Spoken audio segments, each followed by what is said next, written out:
اعوذ باللہ من الشیطان الرجیم بسم اللہ الرحمن الرحیم والمعصرات ماء ثجاجا وانزلنا من المعصرات ماء ثجاجا لنخرج به حبا ونباتا وجنات الفافا ان یوم الفصل کان میقاتا۔ میرے عزیز مخاطبین، ذوی الاحترام سامعین، میں آپ کی خدمت میں طلاب و طالبات تجزیہ و ترکیب پیش کر رہا تھا، اور 5ویں درس میں سورہ نبا کی تجزیہ و ترکیب کرتے کرتے اس آیت تک آیا تھا کہ وَأَنزَلْنَا مِنَ الْمُعْصِرَاتِ مَاءً ثَجَّاجًا۔ وعدہ کیا اس کی تجزیہ و ترکیب اگلے درس میں بیان کی جائے گی، تو عرض کروں کہ من المعصرات وانزلنا،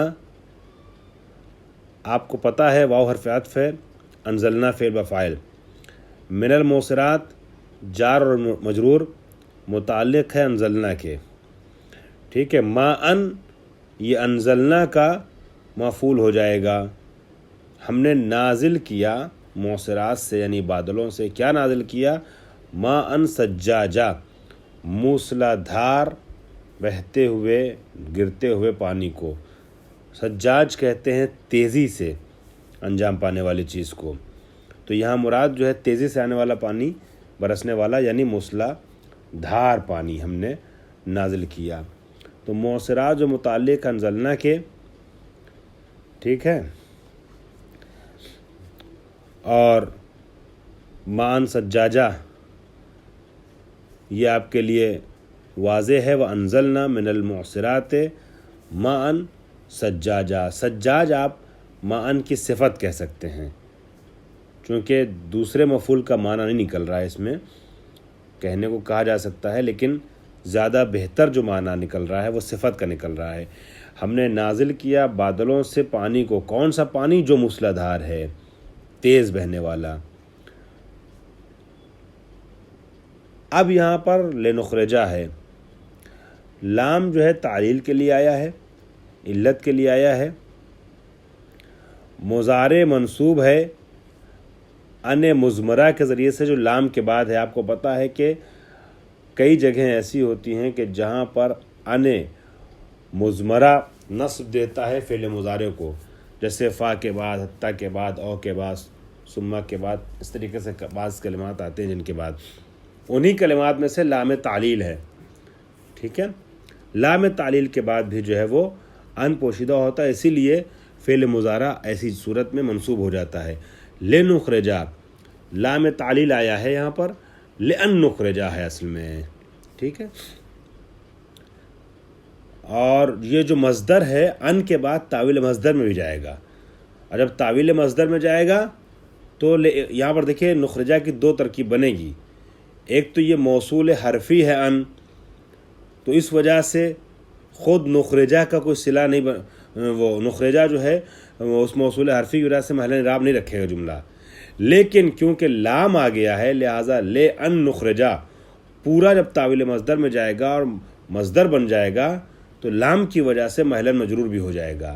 دو طریقے سے اس کی ترکیب کی جائے گی، تو یہ ہو جائے گا لے اخراجنا، ہے نا، لے نخرجہ بے حبا و نباتا۔ اگر آپ اس کو مصدر کی شکل میں لکھنا چاہیں گے تو کیا لکھیں گے؟ لِإِخْرَاجِنَا الْحَبَّ وَالنَّبَاتَ، لِإِخْرَاجِنَا الْحَبَّ وَالنَّبَاتَ۔ بہرحال تو یہ محلن جو ہے وہ مجرور کہا جائے گا لام کی وجہ سے۔ اس کے بعد انزلنا کا اعراب شاید نہیں عرض کیا میں نے، انزلنا محلن اعراب نہیں رکھتا ہے، کیوں نہیں رکھتا ہے؟ پہلے والے جملوں کے طریقے سے، چونکہ عطف ہوا نجعل کی طرف کے اوپر، اور نجعل مستانفہ تھا، محل اعراب نہیں رکھتا تھا، لہذا یہ بھی محل اعراب نہیں رکھتا ہے، ٹھیک ہے۔ وجنات، اچھا یہاں پر ایک دو بات آپ سے عرض کر دوں، ایک دو لفظ آئے تھے صرفی اعتبار سے، اس کو دیکھ لیجئے۔ مثلا معاش آیا ہے، معاش کیا ہے؟ معاش جو ہے وہ مصدر میمی ہے جو معیشت کے معنی، معیشت اردو میں بولتے ہیں، روزی روٹی، انسان جو ہے وہ اپنی معیشت کی تلاش میں نکلتا ہے. ٹھیک ہے، ذریعہ معاش اردو میں بولتے ہیں. معیشت وہ چیز جس سے انسان کا گزارا ہوتا ہے. اور قرآن نے کیا کہا ہے یہاں پر کہ وجعلنا النہار معاشا، ہم نے دن کو معاش قرار دیا، یعنی معیشت قرار دیا ہے، روزی روٹی قرار دیا ہے. حالانکہ روزی روٹی دن نہیں ہے. تو یہاں قصد جو کیا گیا ہے وہ ظرف زمان کیا گیا ہے، مصدر میمی، لیکن ارادہ جو ہے وہ ظرف زمان کا ہے. یعنی ہم نے دن کو ظرف معاش قرار دیا ہے، ایسا وقت قرار دیا ہے کہ جس وقت میں انسان معیشت کو حاصل کرے. ٹھیک ہے، ذریعہ معاش کے لیے ہم نے دن کو ظرف قرار دیا ہے. اور یہ اصل میں کس طریقے سے ہو جائے گا، یہ دیکھا جائے تو ضروری ہے کہ ایک مضاف کو آپ اس کے پہلے مقدر مانیں. تو ہو جائے گا وقت معاشین، یعنی وجعلنا النہار وقت معاشین، ہم نے نہار کو، دن کو وقت معاش قرار دیا ہے. جیسے کہ کوئی آپ سے یہ کہے اتیتو کا طلوع الفجر، تو طلوع الفجر جو ہے وہ زمان کے طور پہ استعمال کر لیا گیا ہے، لیکن حقیقت میں کیا ہے، اتیتو کا وقت طلوع الفجر، طلوع فجر کے وقت میں تمہارے پاس آؤں گا. اسی طریقے سے یہاں بھی وقت معاشین. ٹھیک ہے، اور اس کا وزن جو ہے معاش کا کیا ہے، معیش ہے اصل میں، مفعل کے، چونکہ مصدر میمی ہے نا، مصدر میمی کا وزن کیا ہوتا ہے، مفعل.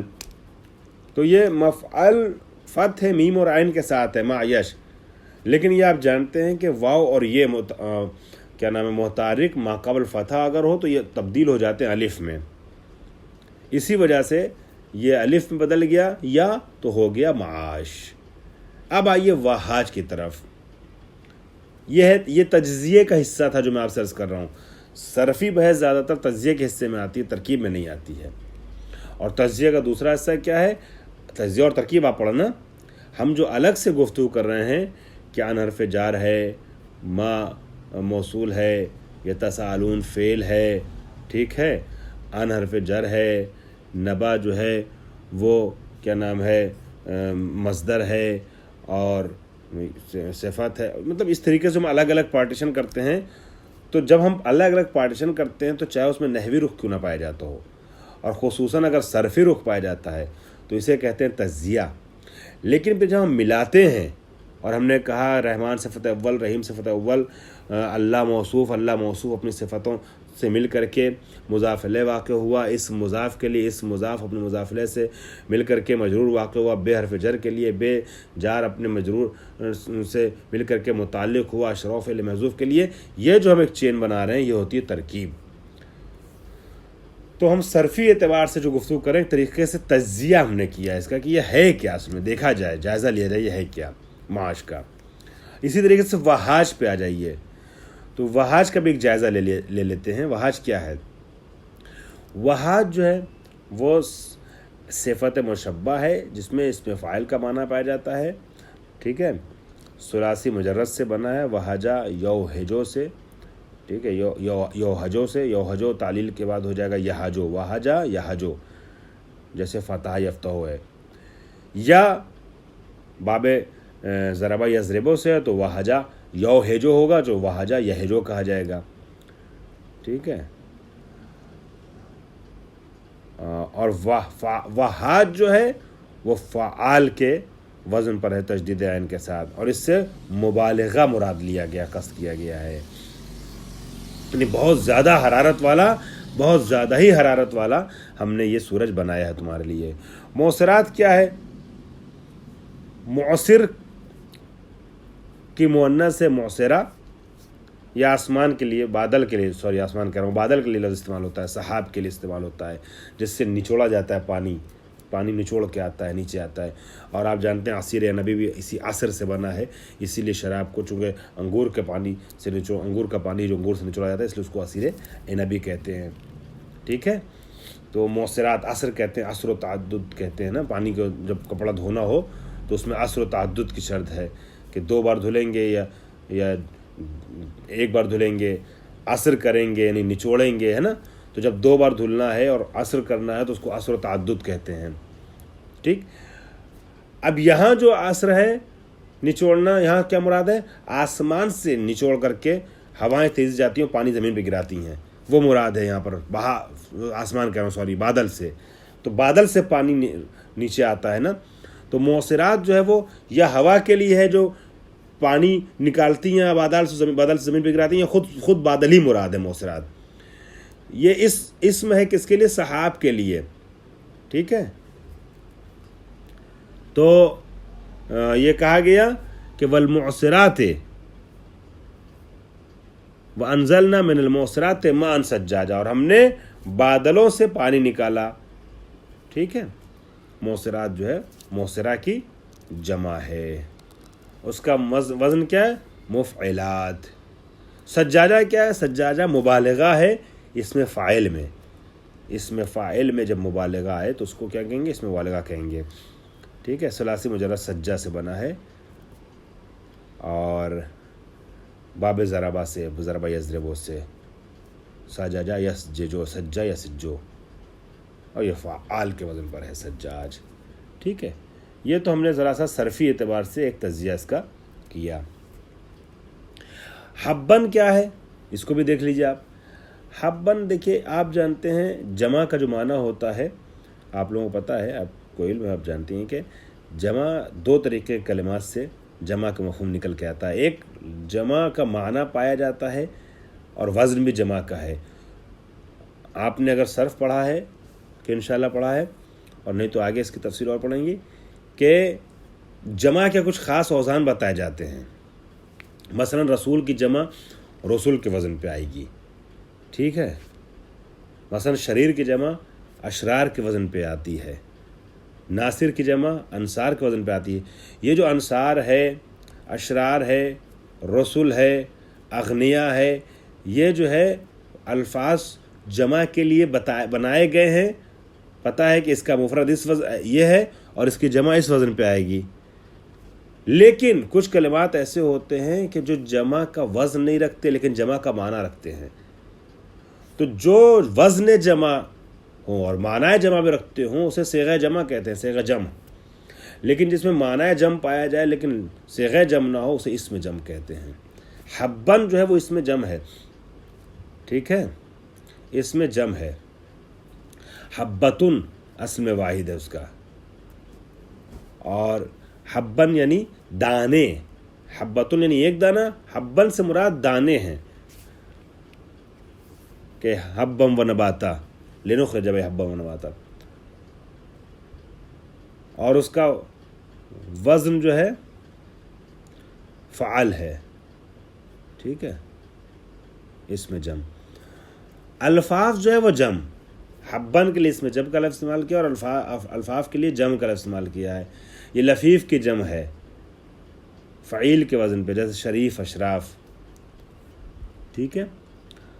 اور بے معنی یہ کیا ہے؟ یا دوسرا معنی کہتے ہیں یہ ملتفتن ہے، یا تو کہ جس کا واحد نہیں ہے. یہ ملتفتن کے معنی میں نہیں، مڑا ہوا، لپیٹا ہوا. لفافہ ہم لوگ اسی سے اردو میں بولتے ہیں. یا یہ جو ہے وہ سر کی جمع اسرار ہے. لف تھا یہ سر کے طریقے سے، اور اس کی جمع اسرار ہے. یہ الگ الگ اس کے لیے وہ بیان کیے گئے احتمالات دیے گئے ہیں. بلاغت کے اعتبار سے 2 پوائنٹ آپ دیکھ لیجئے، بہت اہم ہے، مزہ آئے گا آپ کو، لطف آئے گا. کہ یہاں جو تشبیہ ہے الم نجعل الارض مہادا والجبال اوتادا، یہاں جبال کو اوتاد سے تشبیہ دی گئی ہے. وہ اوتاد جو خیموں کو اپنی جگہ نصب کیے رہتے ہیں. جب خیمے نصب کیے جاتے ہیں نا تو کیل ٹھوکی جاتی ہے، میخیں ٹھوکی جاتی ہیں. وہ تزلزل سے اور اضطراب سے خیموں کو بچاتے ہیں. وہ کیلیں جو ہیں، میخیں جو ہیں، انہیں اوتاد کہتے ہیں. پہاڑ زمین کو تزلزل سے بچائے ہوئے ہے. ٹھیک ہے. اس لیے اوتاد کا لفظ اس کے لیے استعمال کیا گیا ہے. یہ وجعلنا اللیل لباسا، رات کو لباس کیوں کہا گیا؟ کیونکہ لباس میں اور رات میں دونوں میں ستر کا معنی پایا جاتا ہے. وجہ تشبیہ ستر ہے، ستر ہے. ٹھیک ہے. پوشیدہ کرنا، چھپانا. رات کا کام ہے ڈھانک لینا، دن کے اسرار پہ پردہ ڈالنا. دن میں جو کھلی ہوئی چیزیں ہیں اسے چھپا دیتی ہے رات. ساتر ہے تمہارے لیے، ٹھیک ہے، اس لیے اس کو لباس کا نام دیا گیا ہے۔ اب آ جائیے، یہ تو ہو گیا یہاں تک، لنخرج بہ حبا و نباتا۔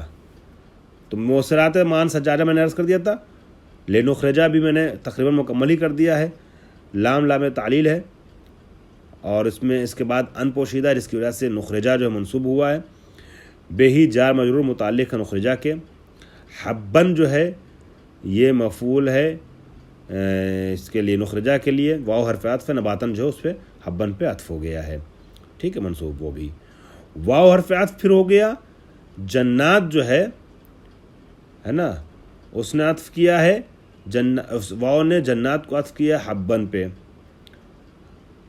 وجنات الفافا، اور الفاف جو ہے یہ بھی مفعول دوم ہو جائے گا، وجنات الفافا، اور ہم نے جنات کو الفاف بنایا ہے۔ وہ یہاں مراد جو الفاف سے گھنے درخت ہوتے ہیں، یعنی ہم نے وہاں گھنے جنات تو باغات کو کہتے ہیں نا، ہم نے وہاں جو ہے گھنے گھنے درخت بنائے، باغات جو ہے نا، ہم نے باغات میں گھنے گھنے درخت بنائے ہیں تمہارے لیے۔ الفاف سے مراد یہ ہے، مڑے ہوئے، پیچیدہ، ایک دوسرے سے جڑے ہوئے، مطلب یہ کہ گھنے درخت یہاں مراد ہے، لنخرج بہ، تاکہ ہم اس پانی کے ذریعے سے تمہارے لیے نکالیں دانوں کو اور اس کو گھاسوں کو، کھانے کی چیزوں کو، نبات کو، وجنات الفافا، اور درختوں کو، درخت الفاف ایسے درخت جو کیا ہیں، گھنے ہیں۔ ان یوم الفصل، اب یہاں پر میرے خیال سے کوئی اور لفظ ایسا نہیں ہے کہ جس کی زیادہ وضاحت کی ضرورت پڑے، پھر بھی میں دھیان دیتا ہوں کہ الفاف کے بارے میں نے عرض کر دیا کہ لفیف کی جمع ہے، اور 3 احتمالات اس میں آپ کی خدمت بیان کیے، ٹھیک۔ اس کے بعد میں یہ عرض کر دوں کہ نیا جملہ آ گیا اب، ان یوم الفصل کان میقاتا، بس ذرا سا دیکھ لیے، اب درس ختم کر رہا ہوں میں۔ ان یوم الفصل کان میقاتا، یوم الفصل سے مراد قیامت کا دن ہے، کہ بے شک روز قیامت، روز جزا جو ہے، فصل یعنی حق اور باطل کی جدائی ہوگی، ساری چیزیں سامنے آ جائیں گی، ٹھیک ہے۔ قیامت کو جو ہے روز جزا کو روز فصل بھی کہتے ہیں۔ بے شک فیصلہ کرنے والا دن ہوگا، فیصلہ کرنے والا دن جو ہے وہ معین ہے، کان میقاتا، اس کا وقت معین ہے۔ تو یہاں پر اگر آپ دیکھیں گے تو انا جو ہے وہ حرف مشبہ بالفعل ہے، یوم مضاف، فصل مضاف الیہ ہے نا، اور یوم الفصل جو وہ انا کا اسم ہے، ابھی خبر رہ گئی، کانا پھر ایک نیا لفظ آ گیا جو اسم خبر چاہتا ہے، تو کانا کا اسم ہوا ہے جو پلٹ رہا ہے یوم الفصل کی طرف، اور میقاتن اس کی خبر ہے۔ کانا اپنی اسم و خبر کے ساتھ مل کر کے خبر بنے گا انا یوم الفصل کے لیے، ٹھیک ہے، کس کے لیے خبر بنے گا؟ انا کے لیے۔ پھر انا اپنے اسم و خبر کے ساتھ مل کر کے جملہ اسمیہ خبریہ کہلائے گا، جملہ اسمیہ خبریہ۔ تو یہاں پر ہے یہ کہ یوم جو دوسرا والا ہے وہ کیا ہے؟ وہ بدل ہے پہلے والے یوم کے لیے۔ اس کے لیے کچھ اور بھی احتمالات بیان کیے گئے ہیں، چونکہ آج میں نے جتنا سوچا تھا جتنی دیر تدریس کرنا اس کا وقت ختم ہو گیا ہے، لہٰذا آج فی الحال اپنی گفتگو کو یہیں پر روک رہا ہوں۔ اس کو آپ لوگ غور سے پڑھیے گا، دیکھیے گا، یوم کے سلسلے میں جو اور احتمالات ہیں، آج تھوڑا سا وقت اس درس میں بلاغی اور صرفی نکات کو بیان کرنے میں لگ گیا۔ انشاءاللہ اگلے درس میں کچھ آیتیں زیادہ کوشش ہوں گی کہ ہو جائیں آپ کے لیے تجزیہ و ترکیب کے عنوان سے۔ وآخر دعوانا الحمدللہ رب العالمین۔